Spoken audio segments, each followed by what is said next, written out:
Assalamualaikum warahmatullahi wabarakatuh. Alhamdulillahirrabbilalamin. Kita ketemu lagi walaupun dengan masih dalam kondisi yang lockdown. Kemudian saya juga mohon maaf sekitar seminggu lalu ya, sekitar seminggu saya juga tidak mengupload materi karena ya masih ribet di sana sini di sistem e-learningnya, dan alhamdulillah sekarang bisa mulai berjalan lancar lah ya. Mudah-mudahan kalian juga bisa menggunakan sistem e-learningnya dengan baik. Oke, kita berlanjut ke pertemuan kita yang ke-10 di ekonomi manajerial. Nah, kali ini kita akan membahas mengenai aspek pasar dan strategi bersaing di dalam ekonomi manajerial. Oh, ini kok kayak pemasaran. Ya, jadi kita akan membahas dulu aspek pasarnya, kemudian setelah kita tahu apa-apa aja yang perlu disiapkan, yang perlu kita diketahui ketika kita menjadi seorang manajerial, selanjutnya kita bisa menggunakan hal tersebut untuk menerapkan strategi bersaing. Jadi bukan aspek pasarnya yang lebih ditekankan, tapi gimana caranya kalian sebagai calon manajer ini bisa mempraktekkan teori pemasarannya di strategi bersaing seperti itu. Nah, kita mulai dari pernyataan seperti ini. Kenapa aspek pasar itu menjadi penting di dunia di bisnis gitu ya? Karena seringkali kita bisa menciptakan produk kita udah bagus, tapi tidak mampu diterima oleh pasar. Seringkali kalian ngelihat kan ada usaha yang kafe lah atau tempat nongkrong gitu, suasananya bagus, tempatnya bagus, harganya pun terjangkau, tapi kok sepi ya. Nah, itulah kira-kira yang akan kita bahas. Kenapa hal itu bisa terjadi? Apa aspek-aspek apa yang perlu dipertimbangkan oleh seorang manajer sebelum dia membuat suatu produk, kemudian kira-kira sasarannya kayak bagaimana, konsumennya, pasarnya kayak apa yang bisa nerima produk dia. Seperti itu.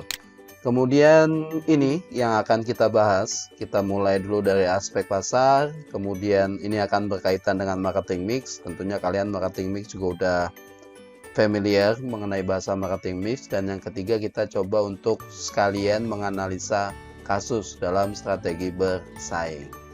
Kita mulai dulu di yang pertama mengenai aspek pasar.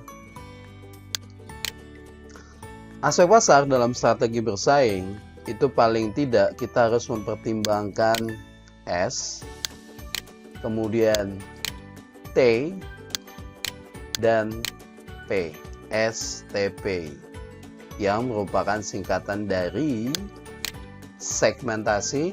Berarti kita harus tahu dulu siapa nih segmen market kita, siapa yang bakalan beli barang kita, orang yang kayak gimana yang bakalan beli barang atau produk atau jasa kita, tipe orangnya kayak apa, kebutuhan kita diserap sama pasar nggak gitu. Itu berkaitan dengan segmentasi. Kemudian T-nya apa? Targeting. Setelah kita tahu, oh kayaknya dia nih target gue nih, kan gitu kan.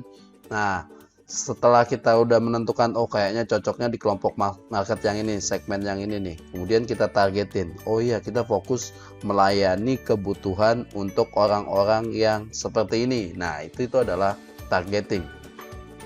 Kemudian yang terakhir adalah di aspek pasar kita harus mempertimbangkan positioning. Posisi kita di mana? Baik itu posisi kita secara internal, kita kuat nggak nih? Bahan baku kita bisa nggak mencukupi kebutuhannya si pasar, kebutuhannya si konsumen yang sebagai target market kita gitu. Kemudian posisi kita kalau dibandingkan dengan kompetitor kita ada di mana? Apakah kita lebih kuat dibandingkan kompetitor? Nah, itu positioning. Seperti itu. Nah, di segmentasi ternyata itu juga dibagi ke dalam beberapa hal. Untuk menentukan segmen market kita, untuk menentukan pasar kita yang tepat, yang mampu menyerap produk yang akan kita jual, itu ternyata kita harus menganalisa berdasarkan segmentasi. Yang pertama adalah geografik.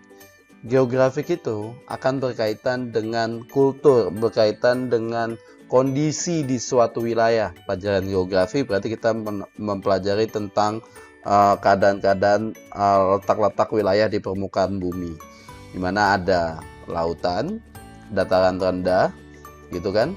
Kemudian ada dataran tinggi, gunung.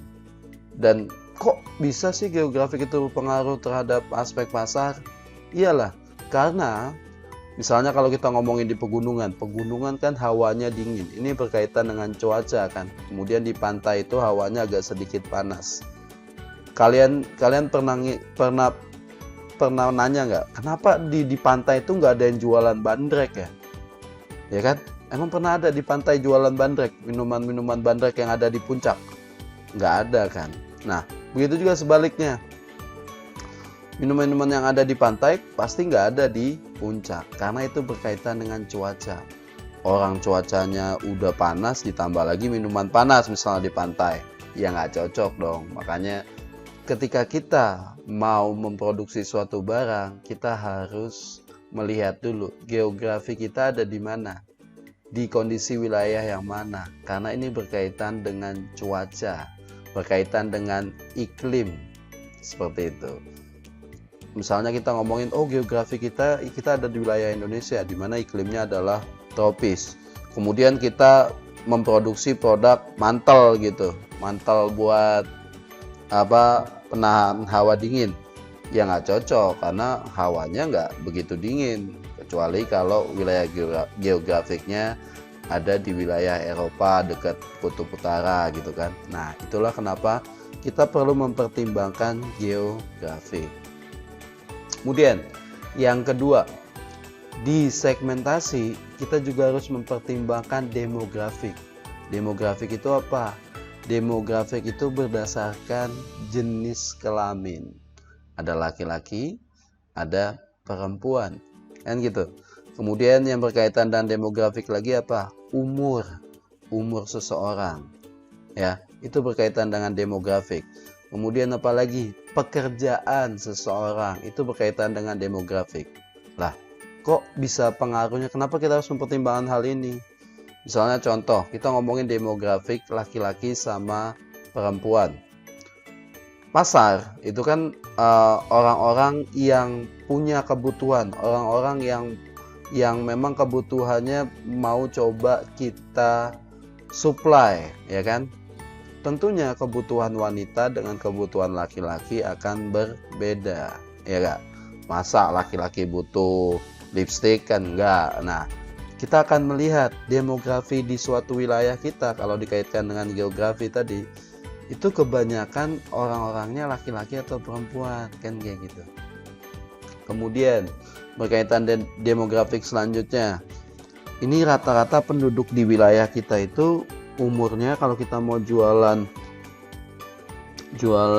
misalnya jualan baju atau sepatu sneakers gitu buat anak muda, ini umur di wilayah kita ini kan harusnya kalau sepatu sneakers itu kan buat umurnya rentangnya antara 25 sampai 35 tahun gitu kan, yang buat pakai sepatu kayak gitu. Banyak nggak? Nah, itu kaitannya dengan demografi penduduk. Kemudian pekerjaan. Kalau kita mau jualan sepatu pantofel, sepatu yang buat kerja yang secara resmi, banyak nggak ya pekerja kantoran di wilayah kita sini? Nah, itu jadi aspek-aspek yang perlu dipertimbangkan dalam hal demografi, ya, berkaitan dengan jenis kelamin, umur, pekerjaan, itu kaitannya dengan demografik. Kalau tadi geografik berkaitan dengan wilayah, dataran tinggi, dataran rendah, iklim tropis, iklim dingin, kayak gitu. Kemudian di bagian segmentasi ada hal yang lain lagi, yakni psikografik. Psikografik ini berkaitan dengan psikologi, berarti berkaitan dengan gaya hidup, preferensi seseorang, ya. Preferensi seseorang, gaya hidup seseorang. Contohnya, ada orang yang lebih suka makan junk food, makanan-makanan cepat saji. Tapi ada preferensi lagi yang baru sekarang. Ada orang-orang yang sudah sadar terhadap kesehatan, dia lebih memilih makanan yang vegetarian. Kemudian ada gaya hidup lagi, orang-orang suka nongkrong minum kopi gitu kan, di warung-warung, di kafe gitu kan. Nah, itu kaitannya dengan psikografik gitu. Nah, psikografik ini akan dipengaruhi oleh informasi yang sampai ke dalam pemikiran konsumen. Akan berkaitan dengan pemikiran yang sampai di dalam pemikiran konsumen. Informasi apa yang sampai di pikiran konsumen. Sehingga akhirnya dia akan mempengaruhi tingkah laku. Jadi gini, geografik dan demografik ini seringkali disebut dalam pemasaran disebut basic aspek adalah basic dasarnya, geografi dan demografi. Sementara psikografi dan tingkah laku ini adalah faktor-faktor yang bisa kita buat, yang bisa kita pengaruhi. Kalau misalnya dari segi marketing tuh kita bisa buat. Maksudnya gimana? Kita pengaruhi, misalnya contohnya yang mempengaruhi tingkah laku seringkali ada diskon, iya nggak? Iya kan? Seringkali ada diskon. Orang seringkali tadinya dia nggak butuh tuh barang itu, tapi karena ada diskon, ini sayang loh. Kalau nggak kita beli, kesempatan nih mumpung harganya lagi murah. Nah, kan gitu kan? Nah, itu kan berarti tingkah lakunya seseorang konsumen tersebut kita coba untuk pengaruhi gitu. Kemudian kalian seringkali ngelihat, wow, night sale, obral malam gitu kan, di mall atau di aplikasi-aplikasi Bukalapak, Shopee atau segala macam. Biasanya big dealnya itu dilakukan pada saat malam jam 7 sampai dengan jam 10 malam. Itu kenapa? Karena itu ternyata kita harus lihat aspek si tingkah laku konsumen kita. Konsumen kita ternyata memegang handphone itu setelah dia selesai pulang kerja, pasti dia mau santai-santai di rumah habis makan malam, kemudian dia lihat handphone, dia ngeliat tuh ada flash deal kayak gitu kan. Nah, itulah kenapa kita harus mempertimbangkan tingkah laku konsumen kita. Konsumen kita tingkah lakunya, pada setiap bulan kah dia membeli barang kita? Di akhir bulan kah dia membeli barang kita?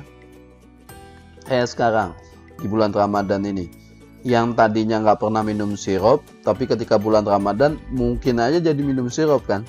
Nah, itu kan berarti tingkah laku orang. Sehingga akhirnya strategi manajerialnya sebagai pengusaha sirup gitu kan, dia memperbanyak iklan pada saat Ramadan kayak gitu. Karena ternyata memang orang Indonesia itu yang tadinya nggak pernah minum sirup, tapi pas di bulan Ramadan dia minum sirup. Unik. Nah, tingkah laku tuh selalu unik. Coba kalau kalian bayangin soal kebiasaan orang minum kopi. Padahal mungkin aja kopinya sama dengan yang dijual di kafe-kafe pinggiran jalan dengan kafe-kafe yang ada di mall. Mungkin aja kopinya sama, tapi harganya bisa jadi berbeda. Nah, kita mempertimbangkan ini. Psikografik, tingkah laku konsumen itu seringkali kelakuannya agak sedikit unik. Dia bisa saja membeli barang lebih mahal, mau membeli barang lebih mahal dengan kualitas yang sama, tapi dengan experience disebutnya adalah experience marketing. Tapi dengan suasana gitu ya, experience. Kalau saya minum di Starbucks misalnya suasananya berbeda. Lingkungannya berbeda, kelihatan lebih gimana gitu kan. Nah, itu tingkah laku. Nah, produk kita ketika kita mau memasarkan produk kita harus dikaitkan dengan keempat hal ini: geografi, demografi, psikografi, dan tingkah laku. Kemudian kita akan coba analisis sebuah kasus berdasarkan geografi, demografi, dan tingkah laku. Nah, dulu kalian pasti tahu apa enggak nih? Dulu ada minuman isotonik namanya Gatorade. Ya, Gatorade itu minuman isotonik masuk di Indonesia. Tapi ternyata di tahun sekitar 2007 kalau nggak salah, 2007 minuman ini tidak berhasil. Ini minuman dari luar negeri dan ternyata dia tidak berhasil masuk di pasar Indonesia. Itu sekitaran tahun 2007 ya. Menurut kalian kenapa? Kenapa dia tidak berhasil masuk di Indonesia, di pasar Indonesia? Sedangkan minuman Pocari Sweat, nah kalian tahu dong kalau Pocari Sweat itu mampu bertahan di Indonesia. Masih ada dong Pocari Sweat, masih. Sedangkan minuman Gatorade ini padahal di luar negeri ini laku banget, masih ada sampai sekarang. Dan ini menjadi produk nomor 1 minuman isotonik di dunia, Gatorade. Tapi di Indonesia ini tidak laku. Tapi kebalikannya, Pocari Sweat lebih laku. Coba kalian pikirkan sejenak, dari keempat faktor ini, apa kira-kira yang tidak dilakukan oleh Gatorade tapi dilakukan oleh Pocari Sweat? Psikografika, tidak mempertimbangkan tingkah lakukah, demografika, geografika? Coba. Jadi, gini. Dulu, pada saat minuman isotonik Gatorade ini masuk ke Indonesia, yang dilakukan oleh Gatorade hanya menawarkan ini adalah minuman isotonik. Just itu. Dia hanya menawarkan produk minuman isotonik. Tapi tanpa mengedukasi, tanpa mengubah psikografi. Tadi kan saya bilang psikografi itu kita bisa rubah kalau di marketing. Kita bisa mempengaruhi perilaku konsumen. Tapi kalau kita berkaca kepada Pocari Sweat, dia begitu masuk di Indonesia bukan cuma menawarkan produknya, tapi dia mengedukasi ke masyarakat. Makanya kalau kalian masih ingat iklan-iklannya Pocari Sweat, dia pasti selalu bilang bahwa 70% dari cairan tubuh manusia merupakan cairan elektrolit dan akan berkurang setiap menjalani aktivitas. Iya nggak?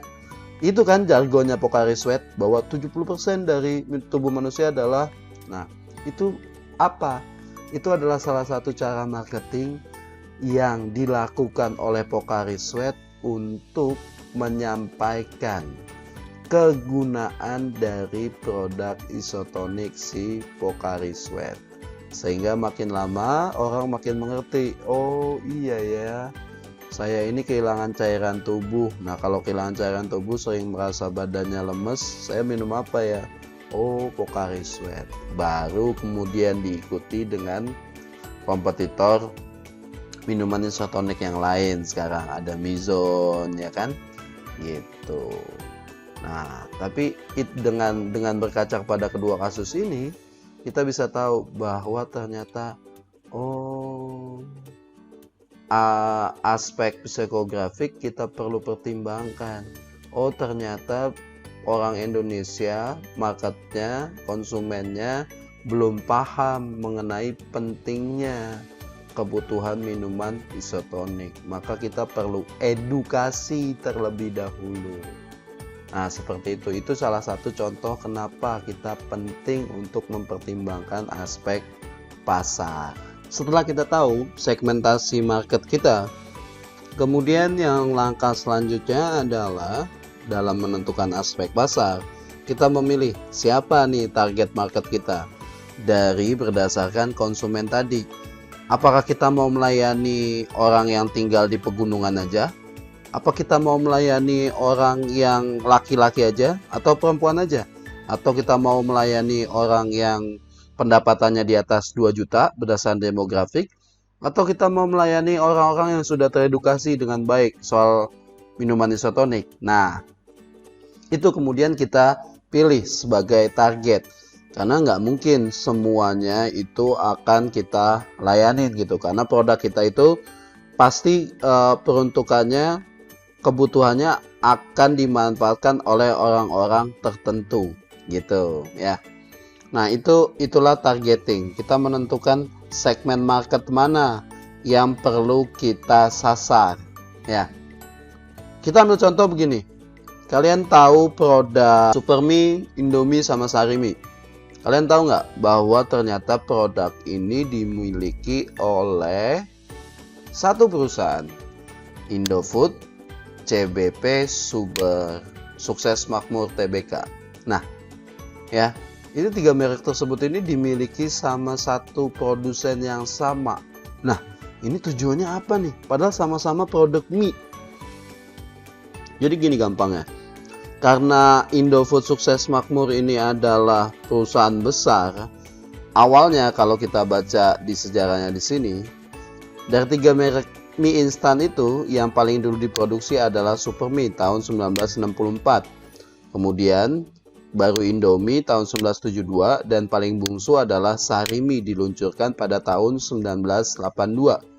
Awalnya tahun 1968 Supermie diproduksi oleh PT 51 Sankyu. Jadi bukan langsung dibeli sama Indofood ya, bukan dibikin langsung sama Indofood, tapi punyanya 51 Sankyu tersebut. Kemudian pada tahun 1993 baru dibeli sama, pada tahun 1993 loh dibelinya, baru dibeli sama Salim Group. Pertanyaan saya sekarang, ngapain Indomie, Indofood itu beli si Supermie? Ya, ngapain dia beli Supermie? Padahal kan itu sama-sama mie, dia udah punya produk mie. Nah, ini salah satu strategi bersaing dalam aspek pemasaran. Kenapa? Kalau misalnya kita bersaing dalam bisnis, kemudian ada kompetitor, ya kan? Ada kompetitor dan ternyata positioning kita lebih kuat, modal kita lebih kuat, jangan biarkan perusahaan kompetitor itu berkembang. Memang agak sedikit curang sih, ya itulah dia ekonomi bisnis, capital win, jadi pemilik modal itu menang. Nah, sekarang kita itu ngomongin strategi bisnisnya ya, tapi kalau kita ngomongin targetingnya, balik ke targetingnya, ternyata Supermie dan Sarimi ini, kalau kalian sering menemukan 3 produk ini ya, tentunya mana yang lebih murah? Supermie dan Sarimi kalau dibandingin sama Indomie kan, ya nggak? Dia lebih murah dibandingkan dengan Indomie, ya kan? Dia lebih murah.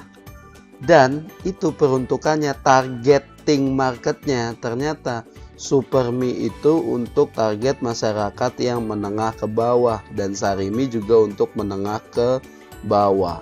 Jadi sesuai dengan target marketnya masing-masing. Sedangkan Indomie itu untuk menengah, ya kan? Menengah ke bawah bisa, cuman di produk Indomie inilah yang dia punya produknya yang premium, ya nggak?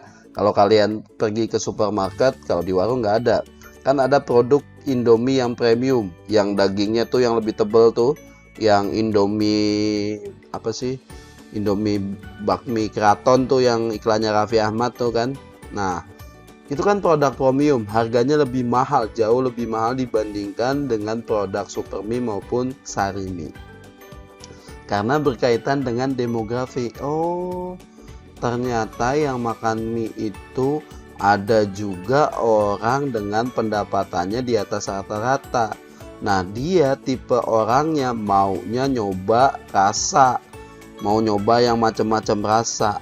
Makanya produk Indomie ini yang paling banyak melakukan inovasi rasa dengan harga yang lebih mahal, atau disebutnya adalah harga premium. Sedangkan Supermie dan Sarimi itu untuk menjangkau, menarget market menengah yang ke bawah. Gitu. Itu salah satu contoh strategi bersaing dalam hal ya targeting market. Hal yang sama pula untuk produk Fit dan Aqua. Itu sama-sama dimiliki oleh Danone. Tapi Aqua untuk tadi sama seperti Indomie, untuk golongan segmentasi masyarakat yang pendapatannya menengah ke atas. Sedangkan Fit untuk menengah ke bawah. Oleh karena itu, Aqua memiliki produk yang disebut dengan Aqua Premium. Nah, tuh kalau nggak percaya, kan kalian kalau lebih percaya kata Google daripada kata dosen kan? Tuh, dia punya produk Aqua Premium. Botolnya kaca beling. Kok ada produk Doni sih? Aqua campur Doni gitu enak kali, ya kan? Nah, tuh. Itu kenapa? Ini untuk menjangkau market yang premium. Untuk kebutuhan di kantor pas rapat gitu kan. Masa disuguhnya pakai plastik ya kan? Nah, lebih kerenan pakai gini kan? Nah, itulah dia salah satu cara. Kita ngomongin strategi kan berarti cara. Cara gimana bisa menjangkau kebutuhan konsumen yang mungkin selama ini belum dijangkau oleh kompetitor yang lain. Nah, itu dia ya. Jadi kalian belajar manajemen, kalian harus mempelajari juga psikologi seseorang gitu. Nah, itu berkaitan dengan targeting. Setelah targeting, kemudian ditentukan melalui positioning. Kita harus memposisikan produk kita di aspek pemasaran. Jadi setelah segmentasi, kita kelompokin dulu kebutuhan konsumen kita berdasarkan geografik, demografik, psikografik, tingkah laku. Kemudian targetnya kita kira-kira yang mana ya, tepat atau enggak. Kemudian di positioning. Kalau memang target kita yang premium, berarti posisi kita harusnya gimana? Harga kita harusnya gimana? Harus dijual di mana? Nah, ini yang berkaitan dengan positioning. Tempat kita ada di mana? Kayak tadi Indomie memang satu kelompok dengan Supermi sama Supermi sama Sarimi. Tapi Indomie biar bagaimanapun tetap dia menduduki positioning yang lebih tinggi dibandingkan dengan Supermi maupun Sarimi kayak gitu. Itu berkaitan dengan positioning. Nah, apa faktor-faktor yang perlu diciptakan, yang perlu diperhatikan ketika kita melakukan positioning? Nah, ini berkaitan dengan marketing mix. Marketing mix, kalian udah pada tahu lah. Ada produk, price, place, promotion. Udahlah. Udah nggak usah terlalu banyak saya bahas lah itu di situ. Mungkin saya langsung ke contohnya aja. Contohnya, kita masuk ke, nah itu tadi yang disebut marketing mix. Contohnya produk iPhone sama Oppo, ya kan? Mungkin kalau secara spesifikasi handphonenya nggak terlalu jauh beda ya. Paling ini kameranya ada 3, kalau di sini cuma 1 gitu kan. Tapi karena ternyata target, nah ngomongin target nih, dari target dulu. Targetnya iPhone untuk golongan apa? Menengah ke atas, ya kan? Sedangkan Oppo berarti yang menengah ke bawah, menengah lah kan gitu. Nah itu berarti positioningnya jelas akan berbeda, produknya jelas akan berbeda, ya kan? Bentuk tampilan produknya secara fisik, kemudian secara operasional penggunaan jelas berbeda, ya nggak? Saya sampai sekarang nggak tahu cara pakai iPhone tuh tengah-tengah lah pakai apa, nggak ngerti kan? Penggunaannya berbeda, kemudian sistemnya juga berbeda, ya kan? Nah, kemudian price-nya juga berbeda karena ini berkaitan dengan positioning. Sehingga orang yang make si iPhone ini dan yang make si Oppo ini akan berbeda, price prestige-nya, kegunaannya akan berbeda. Sedangkan di iPhone ini jelas harganya 3 kali lipat lebih mahal daripada Oppo. Karena ini berkaitan dengan positioning yang coba diciptakan oleh si produsen kedua merek ini. Emang Oppo produk yang bisa dijangkau oleh kalangan masyarakat. Tapi masyarakat tersebut bisa moto selfie, bisa motonya bagus. iPhone juga gitu. Nah, tapi dia memiliki garansi yang lebih kan gitu. Kemudian itu berkaitan dengan price. Price itu juga akan menimbulkan positioning, ya. Produk juga akan menimbulkan positioning. Kemudian place itu tempatnya memasarkan. Mungkin kalau produk Oppo kita bisa gampang temuin di counter-counter. Tapi kalau produk iPhone itu cuman bisa di iTunes, ya, iBox ya. Cuman bisa di iBox ya kan? Yang biasanya ada di mall-mall, ya kan? Jarang banget kalau counter-counter handphone jualan iPhone 11 gitu kan, jarang banget kalau bukan counter yang besar-besar. Nah, itu kan berkaitan dengan place, tempat. Nah, kemudian berkaitan dengan tempat.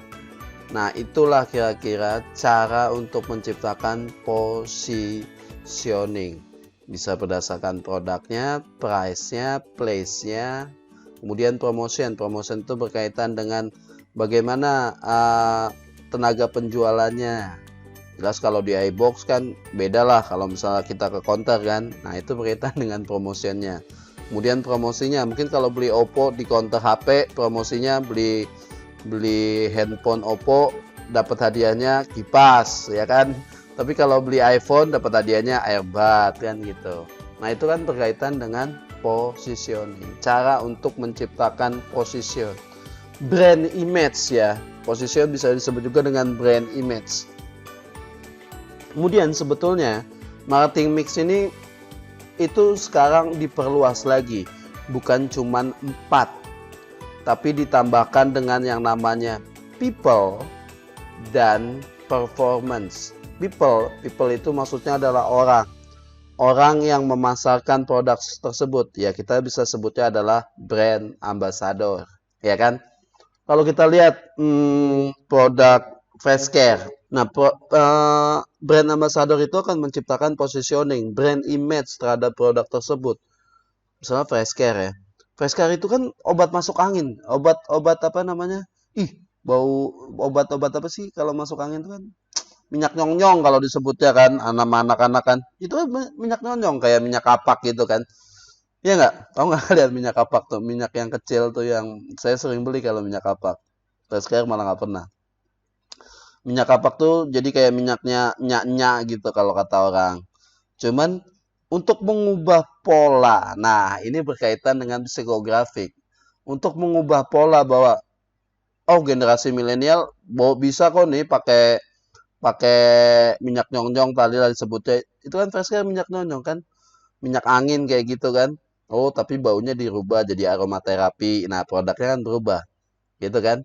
Kemudian personnya, people-nya, tadi saya mau ngomongin people-nya, dia gunain apa face care? Brand ambassador-nya Agnes Monica. Begitu juga kayak balsem. Agnes Monica juga kan iklan balsem kan. Nah, iklan-iklan yang produk-produk tradisional yang identik dengan itu dan digunakan brand ambassador-nya Agnes. Buat apa? Untuk menetralisir pemahaman bahwa itu produk-produk kakek-kakek loh, nenek-nenek, itu dinetralisir. Nah, itulah kira-kira aspek-aspek yang perlu dipertimbangkan oleh kita sebagai seorang manajerial ya, supaya produk kita benar-benar sampai baik itu informasinya, kegunaannya sampai kepada konsumen. Mulai dari segmentasi, kita tentuin dulu kelompok-kelompok produk konsumen kita berdasarkan kelompok-kelompok geografi, demografi, tingkah laku. Kemudian kita pilih target marketnya siapa. Kalau udah kita pilih, kita sesuaikan posisi produk kita dengan gaya hidupnya si konsumen yang menjadi target market kita. Caranya untuk melakukan positioning dengan cara kita menetapkan strategi produk kita harus lebih berkualitas.